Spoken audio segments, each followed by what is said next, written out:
Nadiad remand હોમની બહારની સરકારી જગ્યામાં બનાવી દીધેલી ગેરકાયદેસર દુકાનો અને જે દુકાનો 20 થી 22 લાખ રૂપિયામાં વેચી દેવામાં આવેલી અને જે આખું મસ્ત મોટું કૌભાંડ હતું તે આખરે બહાર આવતા ખેડા જિલ્લાના કલેક્ટર દ્વારા તાત્કાલિક દુકાનોને સીલ કરવામાં આવેલી અને કાયદેસરના પગલાં લેવામાં આવેલા તેની તો હજી તપાસ ચાલી રહી છે। ત્યારે રહસ્યમય રીતે ગઈકાલે રિમાન્ડ હોમના તાળા તૂટ્યા છે। ત્યારે ત્યાંથી અંદરથી કઈ બાબતોની ચોરી થઈ છે તે પોલીસ તપાસમાં બહાર આવશે, પરંતુ હાલમાં આ કૌભાંડની તપાસ ચાલી રહી છે ત્યારે તેના તાળા તૂટતા આ ઘટનાથી તેના સ્થાનિક રહીશોમાં ખૂબ જ કુતૂહલ તથા અનેક પ્રકારની આ ઘટનાને લઈને વાતો સાંભળવા મળી રહી છે। ખાસ કરીને આખા કૌભાંડની તપાસ ચાલી રહી છે ત્યારે આ જ સમય દરમિયાન અત્યાર સુધી ક્યારેય નહીં પણ અત્યારે જ તાળા તૂટવાથી ત્યાંથી અમુક વસ્તુઓ ગુમ થઈ હોવાના પ્રશ્નો પણ વિચાર માંગી લે તેવો છે। મેડમ, તમે મારું આઈ કાર્ડ માંગ્યું, પત્રકાર તરીકે મેં બતાવ્યું, તમારો શું રોલ છે? તમે શું જોઈએ આગળ?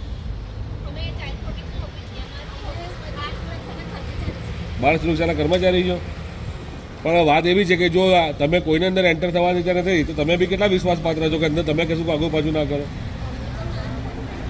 તમે પણ પ્રીમાઇસીસમાં તો તમે છો ને, કદાચ અંદર કંઈક વસ્તુ આગી પાછી થઈ ગઈ તો જવાબદાર કોણ? તો તમારે બહાર રહેવું જોઈએ ને। હા, તો અમે એ જ આવવાનું કહેતા હતા મેડમ કે અહીંથી અમે ઉતારી લઈએ શૂટિંગ, પણ તમે અમને નથી આવવા દેતા। તો અંદર જે કંઈક આ ચોરી થઈ છે આ રીતે શું થયું છે ને, કારણ કે આ સલગતો પ્રશ્ન છે। આ દુકાનોની બાબતની અંદર જે કલેક્ટર સાહેબે ઓર્ડર કરેલો છે એના બધા જ કાગળ તમારા અંદર ઓફિસ અંદર હોઈ શકે, જેટલું મોટું કૌભાંડ થયું એનું। તો તમે બી કેટલા વિશ્વાસ પાત્ર છો? તમે જ અંદર છો કે અંદર કંઈક કાગળ આગળ થઈ ગયા, તમે જવાબદાર છો એના? હા કે ના પાડો? આટલા મોટા કૌભાંડના બધા કાગળ અંદર છે અને એમ જ ચોરી થઈ છે, તો તમે કેટલા જવાબદાર છો કે કંઈક અંદર કાગળ આગળ પાછળ ના થાય એના? સાહેબની વાત નથી કરતો, પોલીસની તમે વાત કરો છો કે પોલીસ ઇન્વેસ્ટિગેશનમાં તમે બી બહાર ઉભા રહો ને। ના, એક છેક બહાર આવી જાઓ મેડમ, કાં તો મને અંદર આવવા દો, કારણ કે કાગળમાં કશું બી આવે તો તમારું નામ શું છે, આપણું નામ શું છે? તમે બી બહાર આવી જાઓ મેડમ, કાલે કોની પર એલિગેશન ના આવે।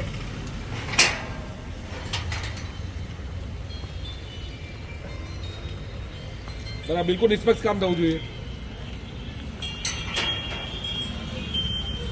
દર્શક મિત્રો, અત્યારે આપણે નડિયાદનું જે રિમાન્ડ હોમ છે કે જેનો એક વિવાદિત પ્રશ્ન ચાલી રહ્યો છે, તમે વિઝ્યુઅલમાં જોઈ શકો છો જે દુકાનો બનાવી દીધેલી છે સરકારી પ્રોપર્ટીની અંદર, એ પ્રોપર્ટી અત્યારે સરકારી હસ્તક થઈ ગયેલી છે અને ખેડા જિલ્લાના કલેક્ટર KL બચાણીએ ઓર્ડર કરેલો કે જે આ દુકાનો 20-22 લાખ રૂપિયા ઠરાવ કરીને એને કોકે આપી દીધેલી, કોકે કન્સ્ટ્રક્શન કરી અને 20 થી 22 લાખ રૂપિયામાં દુકાનો વેચી દીધેલી, જેનું મસ્ત મોટું કૌભાંડ હતું જે સરકારી નજરમાં આવતા કલેક્ટરશ્રીએ ઓર્ડર કરેલો અને આ બધી દુકાનો સીઝ કરી દીધેલી છે।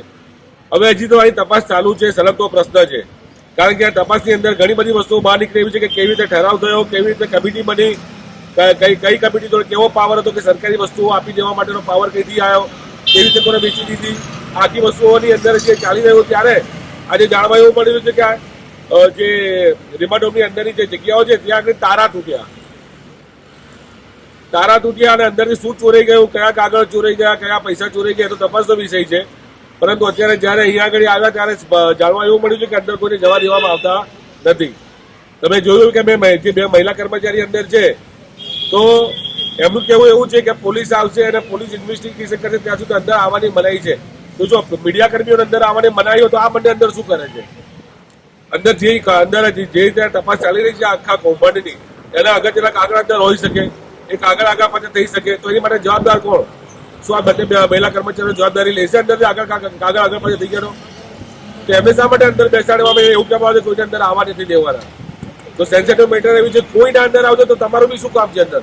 એટલે આ બધા એવા પ્રશ્નો છે, આ બધા એવા વિવાદિત પ્રશ્નો છે જે જવાબ માંગી રહ્યા છે લોકો, સ્થાનિક લોકો, અને જે દુકાનોનું જે મસ્ત મોટું કૌભાંડ છે જેની અંદર ઘણા બધાના નામ ખુલી એવા હતા, એવા અગત્યના કાગળ પણ અંદર હતા।